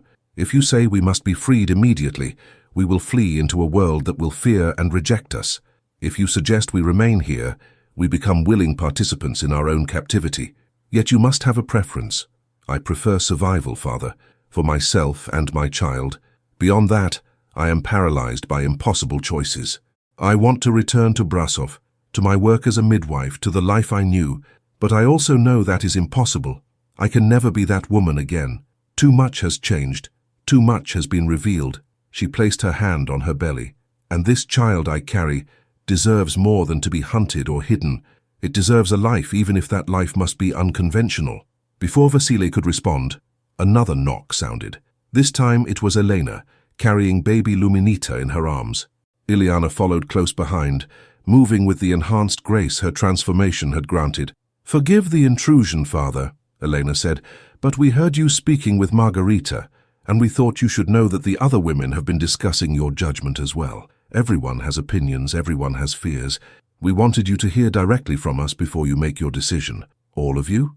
Catalina refuses to come, Ileana said quietly. She says she has nothing to say to a priest who would bless a monster's child. Her words, not mine, but the rest of us wish to speak with you. Over the next hour, they came. Anna and Petra together, as always, their hands intertwined, and their pregnancies now visibly advanced. Sophia with her journals ready to record whatever occurred. Even Ileana, despite her recent ordeal, insisted on being present. Only Catalina remained absent, her absence speaking as loudly as anyone's words. They arranged themselves around the small chamber, creating an intimate circle that felt more like a council than an interrogation. Luminita dozed in Elena's arms, her tiny chest rising and falling with breath that affirmed her reality. "Father Vasile," Anna began, her voice soft but steady, "Petra and I have discussed what we hope for our children. We want them to know each other, to grow up together. They will be the only ones of their kind in the world. They will need each other's companionship and understanding. Whatever you decide, we ask that you consider the children's need for community.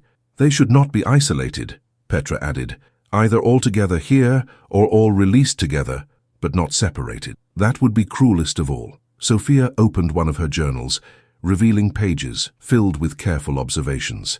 "I have been documenting everything, Father, with an eye toward history. These children represent something unprecedented. If they survive, if they thrive, people will want to understand how it happened. My journals could provide that understanding, could help future generations accept them rather than fear them." "You speak as if you believe they will be accepted," Vasily said. "I speak as if I must believe it, or else what has happened to us has no meaning at all beyond violation and tragedy. I refuse to accept that narrative. These children are miracles regardless of the darkness of their origin. Miracles should be celebrated, not hidden or destroyed." Ileana spoke next, her voice carrying new strength. "I have been changed, Father. The Count's blood runs in my veins now, connecting me to him in ways I'm only beginning to understand. I can feel him even now, sleeping in his chambers deep beneath the castle. I sense his guilt, his desperate hope, his terror that he has committed an even greater sin in succeeding than in his centuries of failure." She looked down at her hands, turning them as if seeing them for the first time. "Am I less human now? Perhaps. But I am alive and my daughter lives. If I must sacrifice some measure of my humanity to ensure her survival, that is a price I willingly pay." "You speak of choice," Vasile said carefully, "but was it truly choice when death was the alternative? All of life is choosing between alternatives we did not select, Father. I did not choose to be taken from my village. I did not choose to carry a vampire's child, but I did choose life over death when that choice was offered. That decision was mine, made freely in the moment that mattered most. Do not diminish it by suggesting I had no agency." Elena remained quiet, simply holding Luminita and watching the conversation unfold. When the others had finished speaking, Vasile turned to her. "You have been silent, Elena, yet I suspect your perspective matters most. You alone have chosen to remain here of your own will. Why?" "Because," Elena said, meeting his eyes with that unnerving directness, "I understand what the Count is attempting, and I believe it is worth supporting. Not the methods, those were unforgivable, but the goal of reclaiming one's humanity, of finding redemption through the creation of life, rather than the dealing of death. That goal resonates with something deep in my soul. He took you against your will. He violated your body and your freedom. Yes, and I am angry about that. I will likely remain angry for the rest of my life, however long that life may be." Elena looked down at Luminita. "But I am also pragmatic. Anger without purpose accomplishes nothing. So I have chosen to transform my anger into something constructive. I will help raise these children. I will ensure they understand both the mortal world they partly belong to and the immortal legacy they carry. I will be the bridge between their father's darkness and the light they represent." "You ask me to sanction this arrangement," Vasily said, "to give my blessing to women remaining as voluntary prisoners. I ask you to recognize that there are forms of captivity far worse than physical imprisonment," Elena replied.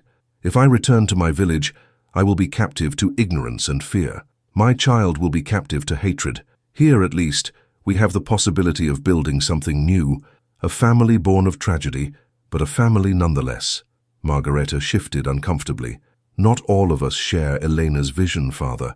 Some of us still dream of escape, of returning to the world we knew. Catalina most of all, but others as well. We need you to ensure that those who wish to leave are given that opportunity, with resources and protection enough to survive. The Count has already promised to release anyone who wishes to go, Vasile said. The Count's promises are worth exactly as much as his guilt motivates him to honor them, Margareta replied sharply. Today, watching his daughter breathe for the first time, he is overcome with remorse and good intentions. But what of tomorrow? What of next month, when the novelty has faded and his possessive nature reasserts itself? We need someone from outside the castle, someone with moral authority to hold him accountable. You are asking me to become the mediator between a vampire and his victims. We are asking you to be exactly what you claimed you came here to be, a witness, someone who hears confession, offers guidance, and helps ensure that the right choices are made going forward. Anna's voice was gentle but firm. Is that not what priests do, Father? Stand between darkness and light, helping souls navigate the space between? Before Vasile could answer, a cry echoed through the castle. Not Luminita this time, but another voice raised in sudden urgency. Margareta was on her feet instantly, her midwife instincts overriding fatigue. Another labor, she said. Come, if you are to judge us, Father, you should witness what we all must face in the days ahead. They hurried through corridors now familiar to Vasile from his previous night's journey. This time the cries came from a different chamber, where they found Sophia bent over in pain, her water having broken, her contractions already strong and regular. It is too fast, Sophia gasped as Margareta examined her. My child is not due for 3 more weeks. Why is this happening? Luminita's birth has triggered something, Margareta said, her hands moving with practiced efficiency. Perhaps your children sensed her arrival and wish to join her. Perhaps the Count's blood that animates them all responds to some signal we cannot perceive. Either way, you are in labor, and this child will not wait. The process repeated with eerie similarity to Ileana's experience. The labor was too intense, too fast. Sophia began bleeding dangerously. The Count, summoned by some instinct or connection, appeared at the doorway as sunset painted the mountains crimson. You know what must be done, Elena said, holding Luminita close as if to shield her from the sight. I will not do it again, Dracula said, his voice hollow. I will not transform another woman without her explicit consent. The choice must be hers. Then I will die, Sophia said through gritted teeth. I will not become like you. I will not sacrifice my humanity to survive. You will sacrifice your child as well, Margareta pointed out. The infant cannot survive if you die during birth. Is your humanity worth more than your child's life? Sophia screamed. Whether in pain or anguish or both, Vasile could not tell. This is not fair. I should not have to make this choice. No, Dracula agreed softly. You should not. This is my sin, not yours. But the choice exists nonetheless. I can save you both, or I can watch you both die. Tell me which you prefer, and I will honor your decision. Tears streamed down Sophia's face as another contraction racked her body. Vasile saw her hand move instinctively to protect her swollen belly, saw the war between her principles and her maternal instincts playing out in real time. Father, she gasped, her eyes finding Vasile, tell me what to do. You are the priest. You understand sin and salvation. Will I be damned if I accept his blood? Will my soul be forfeit? Every eye turned to Vasile. Even the Count looked at him expectantly, waiting for the judgment that would determine so much. In that moment, standing in a chamber where a woman bled and suffered, where a child's life hung in the balance, Vasile understood that his answer mattered more than any sermon he had ever given, any rite he had ever performed. Your soul, he said slowly, choosing each word with care, belongs to you, Sophia. No one can take it without your permission. Not the Count, not his blood, not any force in this world or the next. If you choose to accept what he offers, you do so to preserve life, your own and your child's. That is not damnation. That is love expressed through sacrifice. But I will be changed, corrupted. You will be changed, Vasile agreed, but corruption requires intent. You do not intend to embrace evil. You intend to survive and protect your child. Those intentions matter. They define the moral quality of your choice. Sophia closed her eyes, more tears escaping. When she opened them again, her expression held resignation and determination in equal measure. Do it, she told Dracula. Save us both. The Count performed the ritual again, his blade opening his palm, his blood flowing into Sophia's mouth. The transformation was as immediate as before, strength returning, bleeding stopping, the impossible becoming possible, and an hour later, Sophia delivered a son. A breathing, crying, living son with his mother's dark hair and his father's amber eyes. Margareta cleaned him, examined him and pronounced him healthy. Vasile blessed him as he had blessed Luminita, making the sign of the cross and offering prayers for protection. They named him Mihai, brave warrior, a name of defiance and hope. But the births did not stop there.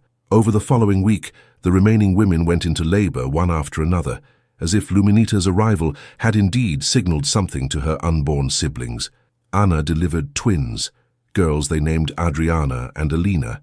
Petra bore a son called Stefan. Margareta's child, a daughter named Roxandra, came into the world with the same lusty cry that proclaimed true life. Each birth followed the same pattern: labor too intense, bleeding too severe. The choice offered, and, in every case but one, accepted. 5 women transformed partially by Dracula's blood to save themselves and their children. 5 living infants added to the first 2, creating a nursery of impossibilities in the upper chambers of Castle Dracula. Only Catalina, when her time came, refused. "I will not become a monster," she insisted, even as Margareta worked desperately to save her. "I will not let his curse into my body. Better to die human than live as something corrupted." Dracula knelt beside her bed, his face aged by grief beyond even his centuries. "Please," he begged, "let me save you.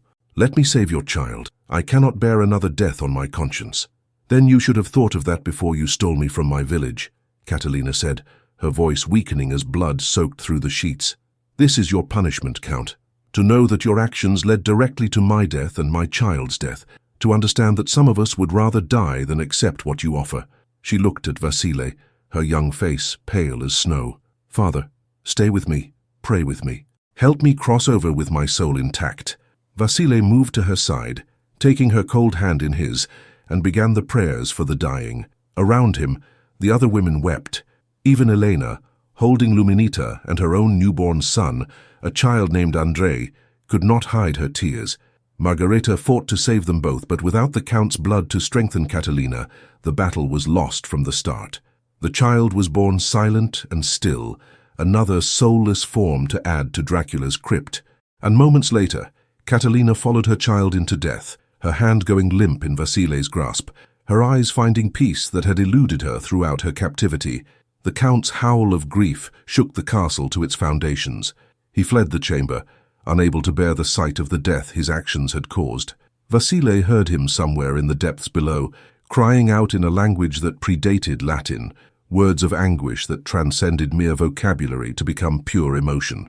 They buried Catalina in the castle cemetery, beneath a stone marker that bore her name and her choices. The other women sang at her funeral, their voices rising in harmonies that honored both her courage and her tragedy.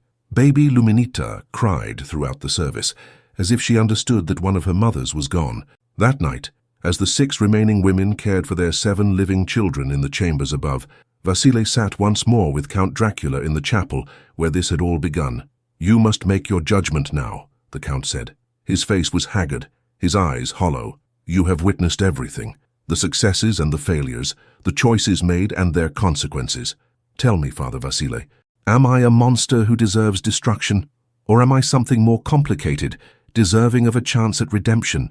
Vasile was quiet for a long time, his thoughts returning to every moment of the past week. The confession, the births, the transformations, Catalina's death, the sound of infant cries echoing through corridors that had known only silence for centuries.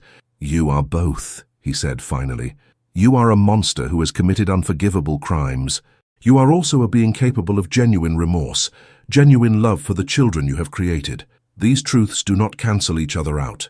They exist simultaneously, creating a moral complexity that defies simple judgment." "Then what do you recommend?" "I recommend," Vasile said slowly, "that you keep your promise. Release those who wish to leave, with resources enough to build new lives. Protect those who choose to stay, but never again take anyone against their will. Raise these 7 children to understand both their nature and their choices. Teach them to be better than you have been, and accept that redemption, if it comes at all, will take generations to achieve. That is not punishment enough for what I have done. Perhaps not. But it is the punishment that serves the greater good. Your destruction would orphan 7 innocent children and doom 6 women to lives of fear and persecution. Your continued existence, reformed and repentant, at least offers hope that some good might come from all this tragedy." Dracula closed his eyes, and Vasily saw tears track down those ancient cheeks once more. "I do not deserve such mercy." "None of us deserve mercy, Count. That is what makes it mercy rather than justice. I cannot forgive you, that is not my right. But I can choose not to destroy you, and I can choose to believe that even the most lost soul can find its way back toward light, however faint that light might be. What will you tell the village? What story will you carry back to Borgo?" "I will tell them," Vasily said, "that the women were taken by a creature of darkness, yes, but that they are being cared for, and will be returned when they are ready. I will tell them that some mysteries are not meant to be solved through violence, but through patience and faith in the possibility of change. And I will tell them that I will return to check on them regularly, to ensure you keep your promises. You would make yourself responsible for monitoring my behavior. Someone must. And who better than a priest who has heard your confession and witnessed both your crimes and your capacity for remorse?" Vasily stood, his joints stiff from sitting too long. "I will return in 3 months. By then, those who wish to leave should be ready to travel. Those who wish to stay should be certain of their choice, and you should have decided what kind of father you intend to be, one who possesses his children, or one who prepares them for lives beyond his castle walls." The Count rose as well, facing Vasily with an expression of profound gratitude mixed with profound shame. "Thank you, Father, for everything, for listening, for blessing my children, for offering me something I had not dared hope for, a chance to do better."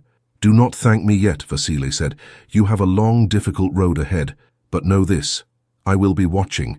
If you break your promises, if you harm anyone else, I will find a way to stop you, regardless of the cost. The mercy I offer today is contingent on your behavior going forward." "Understood." Dracula extended his hand, then seemed to think better of it, remembering what he was. But Vasily reached out and took that cold hand in his own, sealing their agreement with a handshake that bridged the gap between mortal and immortal, between priest and vampire, between judgment and mercy.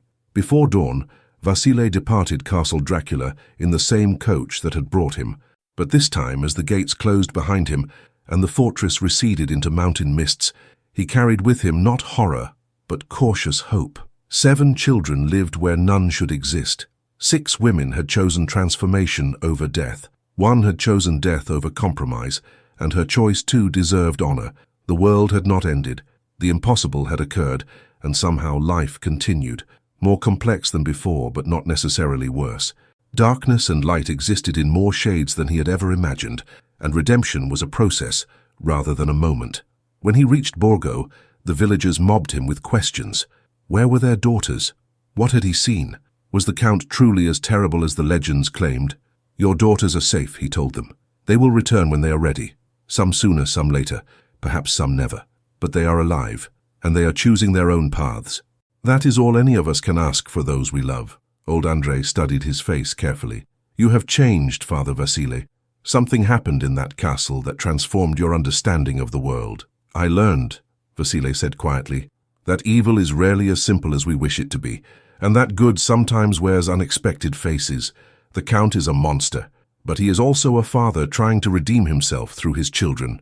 Both truths exist simultaneously. Both must be honored." He returned to his church, to the simple life of a village priest, but everything had changed. He could no longer preach about absolute evil or certain damnation. He had seen too much complexity, too much nuance. He had blessed hybrid children and found them worthy. He had watched women choose partial transformation over death and understood their courage. 3 months later, as promised, he returned to Castle Dracula. He found a different place than the one he had left. The upper chambers now rang with infant laughter and lullabies. 3 of the women, Margareta, Sophia, and Iliana, had decided to return to their villages, taking their children with them. Dracula had provided them with gold enough to build new lives, forged documents claiming they were widows whose husbands had died in distant lands, and promises of protection should anyone threaten them or their children. Anna, Petra, and Elena had chosen to remain, at least for now. They had formed a bond, these 3 mothers and their 4 children, creating a family unit that transcended normal definitions.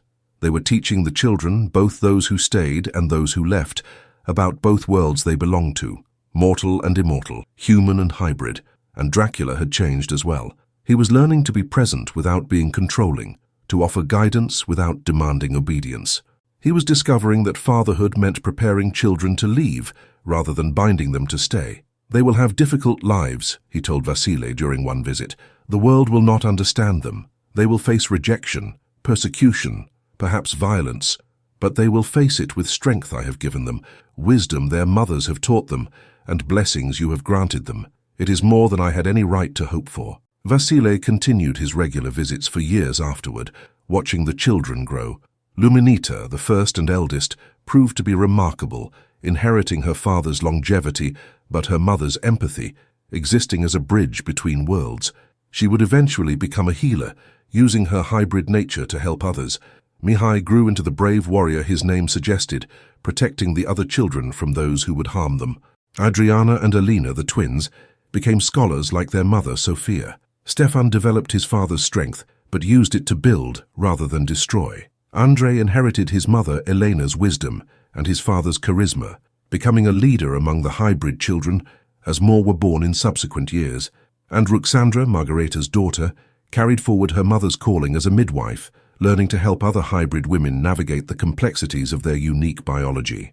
The story that had begun with violation and darkness evolved over generations into something more nuanced. The children married, had children of their own, created communities of hybrids who learned to hide in plain sight or retreat to the mountains when necessary. They honored both their mortal and immortal heritages, choosing to define themselves by their actions rather than their origins. As for Count Dracula, he never fully redeemed himself. How could he, with centuries of death on his conscience? But he devoted his remaining years to his children and grandchildren, teaching them what he had learned too late, that immortality without humanity was a curse, that power without compassion was tyranny, and that love required the courage to let go. Father Vasile grew old serving his parish, but he never spoke publicly of what he had witnessed in Castle Dracula. Some secrets were too complex to share, some truths too nuanced for public consumption, but he kept Sophia's journals, passing them to trusted successors, ensuring that the story would survive even after all the principles had passed into history. On his deathbed, decades after that first confession, Vasile received a final visitor, an elderly Count Dracula, aged by grief and love and the slow reclamation of his humanity, knelt beside the priest's bed. "Thank you," the vampire said simply, "for seeing past the monster, for giving my children a chance, for teaching me that redemption was possible, even for one as lost as I had been." "Did you find it?" Vasile whispered, his voice weak. "Your soul? The connection you sought?" Dracula was quiet for a long moment. When he finally spoke, his voice carried a peace that had been absent during their first meeting. "I found something better, Father. I found purpose, love, the knowledge that despite all my sins, I contributed something worthwhile to the world. My children, their children, the generations that will follow, they are my soul, returned to me in forms I never expected. They carry the best of what I was before the curse, combined with the strength I gained after. That is redemption enough." Vasile smiled, his eyes closing. "Then I die content, knowing my judgment was correct. Rest well, Count, and do not waste the time you have left." The priest passed peacefully that night, surrounded by parishioners who never knew the full truth of his greatest challenge and most complex triumph. But in the mountains above Borgo, in a castle that had witnessed both horror and hope, 7 hybrid children and their descendants carried forward the legacy of an impossible moment when darkness and light had met and somehow created life. The women who had suffered in that castle found their own forms of peace. Some through death, like Catalina, choosing integrity over compromise, others through transformation, like Ileana and Sophia, accepting change to ensure survival, still others through dedication, like Elena, turning violation into purpose. Their story was not a simple tale of good triumphing over evil. It was something more honest, more human, more real. It was a story of impossible choices made by ordinary people facing extraordinary circumstances, of mercy offered despite justice demanding punishment, of redemption pursued across generations rather than achieved in single moments of clarity. And in the end, it was a story about children. 7 impossible children who should never have existed, yet who carried within them the hope that even from the darkest origins, light could emerge, that even the most cursed bloodlines could produce something worth protecting. That life, in all its complicated glory, always found a way to assert itself against the forces of death and despair. Castle Dracula still stands in the Carpathian Mountains, though fewer travelers dare its heights now. But on certain nights, when the moon hangs full and silver over the peaks, those with courage to listen can still hear singing echoing from its upper chambers, lullabies in ancient tongues, sung by mothers to children who bridge the gap between mortality and immortality. And sometimes, very rarely, a traveler will glimpse figures in the courtyard, beautiful, strange beings who move with unnatural grace, their eyes catching the moonlight and reflecting it back like mirrors. They are the descendants of that first impossible generation, carrying within them the legacy of confession, judgment, and the slow, painful process of choosing redemption over damnation. They are proof that even monsters can create miracles, that even priests can offer mercy to the unforgivable, that even women stolen from their lives can choose to build new meanings from their suffering. They are Count Dracula's children, and they are proof that nothing in this world is ever as simple as we wish it to be. The confession has ended. The judgment has been passed. The story continues, generation after generation, whispered among those who understand that darkness and light are not opposites, but partners in the eternal dance of existence. And somewhere in that castle, in chambers both consecrated and cursed, 7 souls still sleep in cases of glass, the failed attempts, the empty vessels, the price paid for eventual success. They remain as eternal testimony to the truth that haunts every parent who has ever lived, mortal or immortal, blessed or damned, that love requires sacrifice, that creation demands destruction, that bringing life into the world always involves embracing the possibility of terrible loss. This is the confession of Count Dracula. This is the judgment of Father Vasily. This is the story of women who bore impossible children and the choices that defined them all. And this is how, in the shadow of the Carpathian Mountains, horror and hope learn to coexist, generation after impossible generation, forever and always. The end.